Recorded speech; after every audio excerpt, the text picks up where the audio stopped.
Au cœur des rues ivoiriennes, un phénomène insidieux se propage, touchant la santé, l'économie et la société dans son ensemble. Les médicaments de qualité inférieure et falsifiés, connus sous l'acronyme MKIF selon l'OMS, émergent dans les années 80, s'aggravant avec la crise économique des années 90. Selon l'OMS, près de 100 000 décès par an en Afrique sont attribués aux médicaments contrefaits. Une menace mondiale avec le groupe international Policy Network estimant à 700 000 le nombre de décès annuels dus à des médicaments falsifiés, équivalent à 4 avions gros porteurs, s'écrasant chaque jour. En Côte d'Ivoire, le fléau persiste. Plus de 80% des non-alphabétisés et 90% des jeunes filles s'impliquent dans la vente de ces produits dangereux.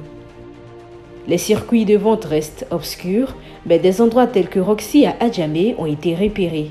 Selon certaines sources, le trafic de médicaments représente entre 75 et 200 milliards de dollars par an. Choisir la mauvaise boîte peut vous coûter la vie.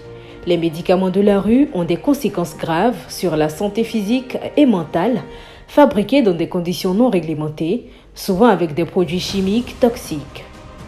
La lutte contre la contrefaçon est un défi majeur. Les pharmaciens sont parmi les plus touchés. La dépendance psychique menace la vie sociale et professionnelle. La sensibilisation et l'éducation sont plus qu'urgentes.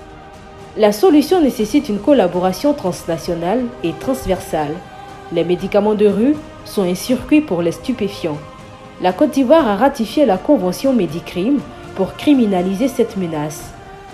La rédaction de Pharmaconsult a rencontré pour ce dossier le COTRAMED, l'Ordre national des pharmaciens, des grossistes répartiteurs, l'Autorité ivoirienne de régulation pharmaceutique, ainsi que des acteurs sur le terrain.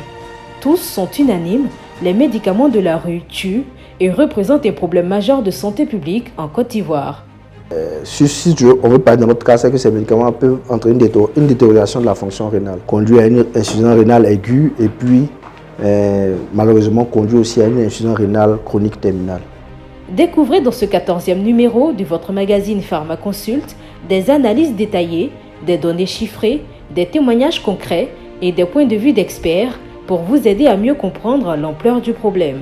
On constate qu'il y a une augmentation de la morbidité, c'est-à-dire le nombre de malades dans la population, et aussi une augmentation de la mortalité. Au niveau de toutes les catégories sociales dans la société, il faut associer les conséquences économiques. Nous parlerons aussi des répercussions de la prolifération de ces médicaments de rue sur la société ivoirienne, de l'impact économique, des implications pour le système de santé et les conséquences sociales pour les individus et les communautés touchées.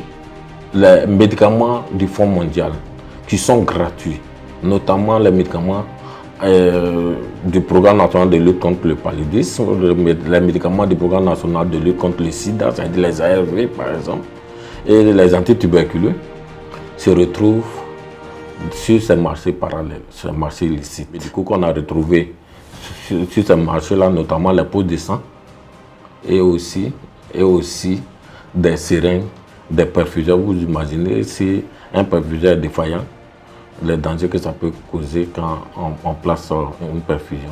Vous découvrirez aussi des solutions et recommandations d'experts, les initiatives actuelles de lutte contre les MKIF et des exemples de bonnes pratiques qui pourraient être mises en œuvre.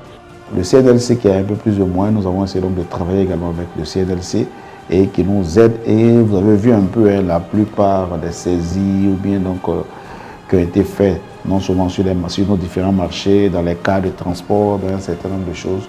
Donc là, on est en permanence, bien sûr, donc dans cette lutte-là. Nous vous inviterons à l'action, à la sensibilisation publique, à des réformes réglementaires, à des efforts de prévention et aussi à des campagnes de plaidoyer pour impliquer davantage la société civile. 1. La sensibilisation de la population, c'est vital. On doit sensibiliser les gens à la dangerosité des faux médicaments et qu'ils doivent aller en pharmacie, c'est très important.